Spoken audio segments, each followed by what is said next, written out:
Comparative politics के class में हम लोग कुछ दिनों से, कुछ हफ्तों से हम यूनिट 1 को पढ़ रहे थे। यूनिट 1 में हमें पढ़ना है कि कंपैरेटिव गवर्नमेंट क्या है, कंपैरेटिव पॉलिटिक्स क्या है, कंपैरेटिव पॉलिटिक्स और कंपैरेटिव गवर्नमेंट में क्या फ़र्क है, कंपैरेटिव गवर्नमेंट और कंपैरेटिव पॉलिटिक्स के स्कोप क्या हैं, उसके नेचर क्या हैं, उसकी मेथोडोलॉजी क्या है, कंपैरेटिव पॉलिटिक्स से आप क्या समझते हैं, बिहेवियरल अप्रोच क्या होता है। और कंपैरेटिव पॉलिटिक्स जो है उसको अगर हम तीसरी दुनिया के पॉइंट ऑफ व्यू से देखेंगे तो हम क्या नतीजा हासिल कर पाएंगे। कंपैरेटिव पॉलिटिक्स जो है उसमें क्या क्राइसिस है, उसकी क्या लिमिट है, ये चीज़ें हमने ऑलरेडी अपने पिछले 6, 7, 8 क्लासेज में हमने कवर कर ली है ये सारे मौजूआत। अब आज हम पढ़ने जा रहे हैं डेमोक्रेसी और नॉन डेमोक्रेटिक रिजीम, यानी लोकतंत्र और जो राजनीतिक संस्थाएं हैं जो लोकतंत्र से अलग हैं, यानी ये लोकतंत्र से दूर चली गई हैं। लोकतंत्र का वो काला रूप है, यानी जिसको हम कहते हैं नॉन डेमोक्रेटिक, जो लोकतांत्रिक नहीं है। गैर लोकतांत्रिक संस्थाएं कौन कौन सी हैं, वो कैसे काम करती हैं, लोगों को क्या अधिकार मिलता है, लोगों पे किस तरह के अत्याचार होते हैं, ये चीजें हम पढ़ेंगे। तो आज हम क्या पढ़ेंगे, डेमोक्रेसी और नॉन डेमोक्रेटिक रिजीम, यानी लोकतंत्र और जो गैर लोकतांत्रिक संस्थाएं हैं इसके बारे में पढ़ेंगे। क्या पढ़ेंगे आज बताइए, बोलिए। आज हम क्लास में क्या पढ़ेंगे? Democracy and non democratic regime. हाँ, democracy and non democratic regime. बहुत ही और कोई बोलिए, क्या पढ़ेंगे हम आज क्लास में, बोलिए। क्लास में बाकी लोग भी बोलिए। लोकतांत्रिक और गैर लोकतांत्रिक संस्थाएं। बिल्कुल सही कहा आपने, लोकतांत्रिक और गैर लोकतांत्रिक संस्थाएं। अब सबसे पहली बात है कि लोकतंत्र यानी डेमोक्रेसी के बारे में आप क्या सोचते हैं। सब कोई डेमोक्रेसी के बारे में जानता है, सब कोई अपनी रोजमर्रा की जिंदगी में डेमोक्रेसी, लोकतंत्र, इसका इस्तेमाल, इस शब्दों का इस्तेमाल आप 10 बार 20 बार भी एक दिन के अंदर में करते। अरे तुम लोकतांत्रिक नहीं हो, अरे तुम डेमोक्रेटिक नहीं हो, अरे डेमोक्रेसी नहीं रही, अरे डेमोक्रेसी के ऊपर हमला हो गया। पॉलिटिकल पार्टियां भी बोलती हैं, जो खासकर अपोजिशन पार्टियां हैं, कि सत्ता में जो रूलिंग पार्टी बैठी है उसने डेमोक्रेसी को तहस नहस कर दिया है, कमजोर कर दिया है, लोकतंत्र अब नहीं रहा है ना। तो जो लोकतंत्र हैं या जो डेमोक्रेसी हैं उसका जो बिगड़ा हुआ रूप है उसको हम कहते हैं, उसके अलग अलग टाइप्स हैं, लेकिन जो बहुत ही प्रचलित है उसमें से एक है ऑथोरिटेरियनिज्म। क्या है उसका नाम, बोलिए। ऑथोरिटेरियनिज्म। हाँ, ऑथोरिटेरियनिज्म, या उसको कहेंगे ऑथोरिटेरियन रिजीम। और दूसरा उसी से मिलता जुलता है जिसको हम कहते हैं टोटालिटेरियन रिजीम, है ना। ऑथोरिटेरियन रिजीम और टोटलिटेरियन रिजीम। अब आप मुझे बताइए, क्या ऑथोरिटेरियन रिजीम और टोटलिटेरियन रिजीम डेमोक्रेसी के प्रिंसिपल पर आधारित है या डेमोक्रेसी के प्रिंसिपल के विरोध में है, वो बोलिए, बताइए। क्या ऑथोरिटेरियन रिजीम और टोटलिटेरियन रिजीम, ऑथोरिटेरियन संस्था और टोटलिटेरियन संस्था लोकतंत्र के मूल्यों पे आधारित है या लोकतंत्र के मूल्यों से वो कोसों दूर है, लोकतंत्र के मूल्यों के खिलाफ है, वो क्या है बताइए, क्या लग रहा है आपको? सर आधारित होगी तभी हम पढ़ रहे हैं उसको। नहीं, आधारित नहीं है, उसके खिलाफ है। लोकतंत्र जो है उसमें जनता का शासन है, जनता ने अपने लीडर्स चुने हैं, लीडर्स जनता के बीच से ही आते हैं, वहाँ फ्री एंड फेयर चुनाव होता है, वहाँ नागरिकों को उनके अधिकार दिए जाते हैं, वहाँ पे जो मीडिया है वो फ्री एंड फेयर तरीके से काम करता है, अदालत जो है वो भी सही तरीके से काम करता है, और जुडिशियरी, एग्जीक्यूटिव और लेजिस्लेचर के बीच में पावर का सेपरेशन होता है, यानी सेपरेशन ऑफ पावर होता है। ये लोकतंत्र हो गए। लोकतंत्र में नागरिकों के अधिकारों पे हमला नहीं होता है, लेकिन जो ऑथोरिटेरियन रिजीम है और जो टोटलिटेरियन रिजीम है, इस रिजीम में नागरिकों के अधिकार पे हमला होता है, नागरिकों की स्वतंत्रता पे हमला होता है, और जो डिक्टेटर होता है, जो ऑथोरिटेरियन रूलर होता है, वो अपनी मनमानी दूसरों पे चलाता है। लेकिन एक बात और आपको ख्याल में रखना है कि दुनिया में ऑथोरिटेरियन रिजीम सभी एक प्रकार से काम नहीं करते हैं। कोई ऐसा नहीं है जिस तरह से हम गाय और बकरी को पहचान सकते हैं कि ये तो काऊ है, ये तो बकरी है, गोट है, ये तो एलिफेंट है, ये तो बफेलो है। ऐसे आसानी से हम उसको नहीं पहचान सकते हैं। कई बार ऑथोरिटेरियन टेंडेंसी डेमोक्रेसी के अंदर में भी घुस जाती है और डेमोक्रेसी को अंदर से कमजोर करती है। तो बाहर से देखने में वो बिल्कुल ऑथोरिटेरियन नहीं लगता है, नाम उसका डेमोक्रेटिक होता है, लेकिन अंदर में ऑथोरिटेरियन बुराई उसके अंदर में घुस गई है, क्योंकि नागरिकों के अधिकार के ऊपर हमला हो रहा है।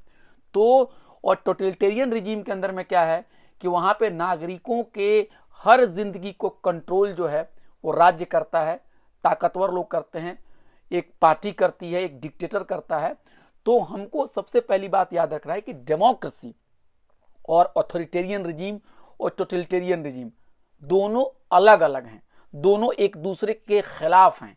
और ऑथोरिटेरियन रिजीम और टोटलिटेरियन रिजीम क्या है वो इतनी आसानी से नहीं पहचाना जा सकता है, या फिर उसके ऊपर जो पॉलिटिकल साइंटिस्ट हैं उनके बीच में अलग अलग राय हैं। किन्हों कोई पॉलिटिकल साइंटिस्ट ने ये डेफिनेशन तैयार किया है, किसी ने दूसरा डेफिनेशन तैयार किया है।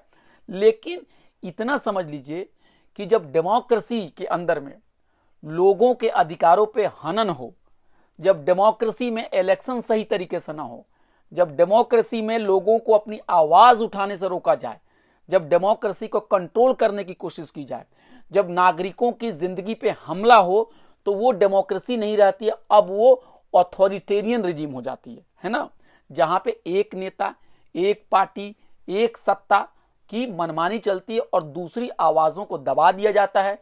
जो व्यक्ति जो हैं सत्ता की बातों में हाँ नहीं मिलाते हैं, उनके साथ बुरा सुलूक किया जाता है। तो अब आप बताइए, डेमोक्रेसी और ऑथोरिटेरियनिज्म एक है कि अलग अलग है? बोलिए। क्लास में जितने लोग हैं बोलिए। सर अलग अलग है। अलग अलग है। और डेमोक्रेसी और टोटलिटेरियनिज्म अलग अलग है कि एक एक है? बोलिए। टोटलिटेरियन रिजीम और डेमोक्रेसी अलग अलग है कि एक ही चीज है? अलग है सर। बिल्कुल अलग है। ठीक है, तो पहली बात जो दिमाग में हमें बैठा लेनी है, डेमोक्रेसी जो है वहां पे फ्री एंड फेयर इलेक्शंस होता है, वहां पे सेपरेशन ऑफ पावर होता है, वहां पे फ्री जुडिशियरी, फ्री मीडिया होती है, वहां पे लोगों को बोलने के अधिकार होते हैं, लोगों की अपनी स्वतंत्रता होती है, जनता सरकार को चुनती है, सरकार जो होती है जनता के प्रति जवाबदेही होती है, किसी एक व्यक्ति की मनमानी नहीं चलती है। लेकिन ऑथोरिटेरियन रिजीम में और टोटलिटेरियन रिजीम में क्या होता है कि लोगों के अधिकार के ऊपर हमले होते हैं, इलेक्शंस के अंदर में बहुत सारे के माल प्रैक्टिसेस यानी बुरे तरीके से इलेक्शंस होते हैं, इलेक्शंस में बहुत सारी धांधली होती है, और एक व्यक्ति और एक सत्ता, एक अथॉरिटी की बातें सब पे थोपी जाती है। यहां तक क्लियर है? बोलिए, यहां तक क्लियर हुआ? Yes sir. हाँ, और एक और बात ख्याल रखिएगा कि जी बोलिए। तो सर जैसे भी आपने बताया कि डेमोक्रेसी क्या होता है, और ये जो सेकंड आपने बताया ऑथोरिटेरियन, हाँ, ऑथोरिटेरियनिज्म और टोटलिटेरियनिज्म, हाँ। हाँ, तो सर इसमें बेसिकली ये है ना कि डेमोक्रेसी के अंदर डिफरेंसेस बताया जाता है कि पॉलिटिकल पार्टीज और सिस्टम्स के बीच में जो भी डिफरेंसेस होते हैं, और जो उन्हीं पॉलिटिकल पार्टीज के अंदर धांधलेबाजी या फिर जो भी उल्टी सीधी चीजें होती हैं वो इसके अंदर बताई जाती है। नहीं, मैं ये कहने वाला हूं कि लोकतंत्र के अंदर में तरह तरह की आवाजें होती हैं। आप मान लीजिए कि अगर आप क्लास में हैं और आप चाह रही हैं कि छुट्टियां जो हो, मतलब समर वेकेशन हो, वो दिल्ली में ना मना के आपको जयपुर में मनाया जाए, लेकिन कोई दूसरा कहेगा कि नहीं, जयपुर में ना मनाई जाए, ये छुट्टियां जो है आपको शिमला में मनाई जाए, कोई कहेगा नहीं गोवा में मनाई जाए। तो ये लोकतंत्र में क्या है, ये बात मान के चला जाता है, ये बात समझी जाती है कि लोगों के एक ओपिनियन नहीं होते हैं, लोगों के अलग अलग ओपिनियन होते हैं। तो किसी भी व्यक्ति के ओपिनियन को जबरदस्ती नहीं दबाना चाहिए। एक डिबेट और डिस्कशन के थ्रू, एक लोकतांत्रिक प्रक्रिया से कोई चीजें तय हो। लेकिन ऑथोरिटेरियन रिजीम में और टोटलिटेरियन रिजीम में क्या होता है, आई एम राइट, मैं जो कहूंगा वही होगा, मैं जो पॉलिसी बनाऊंगा वही होगा, जो एक पार्टी तय करेगी वही होगा। तो एक और बात जो मैं बहुत ही इंपॉर्टेंट कहने वाला हूं कि डेमोक्रेसी और ऑथोरिटेरियनिज्म में कोई ऐसा बिल्कुल काला और पीला और सफेद और व्हाइट की तरह ऐसा नहीं है कि आप बिल्कुल उनको पहचान ले कि अरे ये तो ऑथोरिटेरियन रिजीम है, अरे ये तो डेमोक्रेटिक रिजीम है। कई बार क्या होता है कि डेमोक्रेसी के अंदर में करप्शन आने की वजह से, डेमोक्रेसी के अंदर में दुरुपयोग होने की वजह से बहुत सारे ऑथोरिटेरियन रिजीम की बुराइयां डेमोक्रेसी में घुस जाती है। इसलिए आपको न सिर्फ ऑथोरिटेरियन रिजीम को पढ़ने की जरूरत है, बल्कि आप लोगों को डेमोक्रेसी के अंदर में भी किस तरह से ऑथोरिटेरियन टेंडेंसी आ रही है इसके बारे में भी सोचने की जरूरत है। ये बात क्लियर है? Yes sir. अब मान लीजिए कि क्लास के अंदर में टीचर को पढ़ाना है और बच्चे भी अपनी बात रखेंगे, तो ये एक डेमोक्रेटिक तरीका हुआ। मैं अपनी बात रखूं तो आप सुने, और आप अपनी बात रखें तो मैं सुनूं। तो ये तो क्लास के अंदर में यही रूल है कि टीचर भी बोलेगा और स्टूडेंट भी बोलेगा। लेकिन अगर मैं क्लास के अंदर में आके अपनी ही बात बोलूं और आपकी बात ना सुनूं, तो एक तरह से रूल तो डेमोक्रेटिक है, लेकिन प्रैक्टिस में वो डेमोक्रेटिक नहीं है, क्योंकि टीचर क्या कर रहा है, रूल का मिसयूज कर रहा है ना, करप्शन कर रहा है। तो इसीलिए एक बात और ध्यान में रखने की जरूरत है कि डेमोक्रेसी के अंदर में भी ऑथोरिटेरियन टेंडेंसी आ सकती है ना। कोई सेहतमंद इंसान है तो उसके अंदर में कैसे बीमारी लग जाती है, लगती कि नहीं लगती है? हेलो, सेहतमंद इंसान के अंदर में बीमारी लगती है कि नहीं लगती है? Yes sir. और जब सेहतमंद इंसान के अंदर में बीमारी लगती है तो जरूरी नहीं है कि बीमारी लगने के बाद इंसान बिल्कुल बेड ही पे गिर जाए, ताकि आप देखते देखते समझ जाएं कि ओ ये तो बीमार है। कई बार क्या होता है कि बीमारी अंदर से लग जाती है, बाहर से समझ में नहीं आती है। समझ रहे हैं मेरी बात?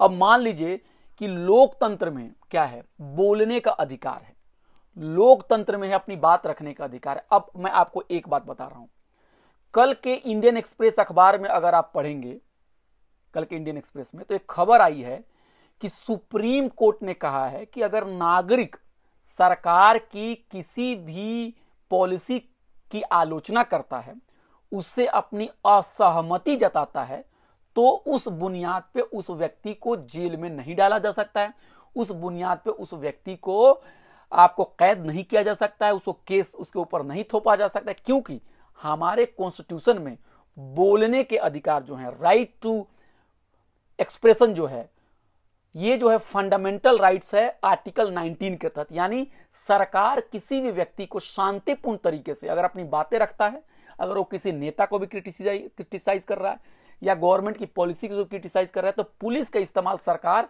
नहीं कर सकती उसको जेल में डालने के लिए। लेकिन हुआ था एक मामला कि एक व्यक्ति जो था उसने सरकार की कुछ नीतियों का विरोध कर दिया था, तो उसके ऊपर केस डाल दिए गए थे। लेकिन कोर्ट ने कहा कि नहीं, नीतियों का विरोध करने की वजह से आप किसी को जेल में नहीं डाल सकते हैं, क्योंकि वो नीतियों का विरोध जो है शांतिपूर्ण तरीके से कर रहा है।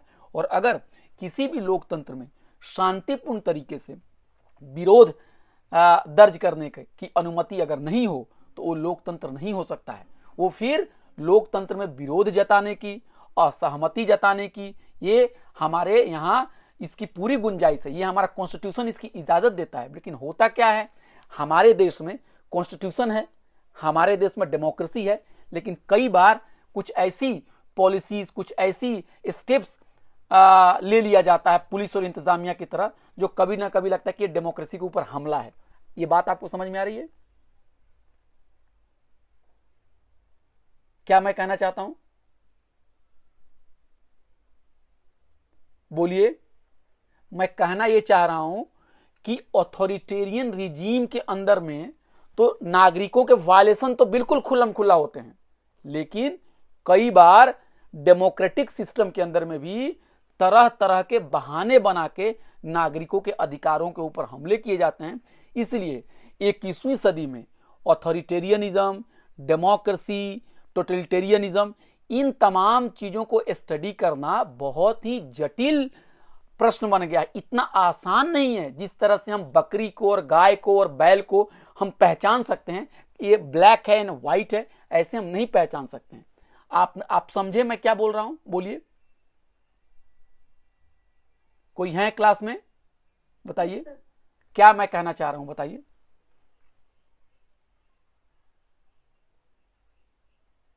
बोलिए। सर, ऑथोरिटेरियनिज्म में डायरेक्ट वायलेशन होता है पीपल की राइट्स का, लेकिन आजकल डेमोक्रेटिक इंस्टीट्यूशन में भी ये पॉसिबल है कि लॉ को वायलेट करके राइट्स को हिंडर किया जा सकता है। बिल्कुल तो सही, आज की डेट में बिल्कुल डिस्टिंग्विश नहीं कर सकते हम ऑथोरिटेरियनिज्म, डिक्टेटरशिप और टोटलिटेरियनिज्म को। मैं ये कह रहा हूं, मैं ये नहीं कह रहा हूं कि डिस्टिंग्विश नहीं कर सकते हैं, मैंने उसको थोड़ा और, आपने सही कहा, लेकिन थोड़ा मैं अपने आप को और करेक्ट कर दूं।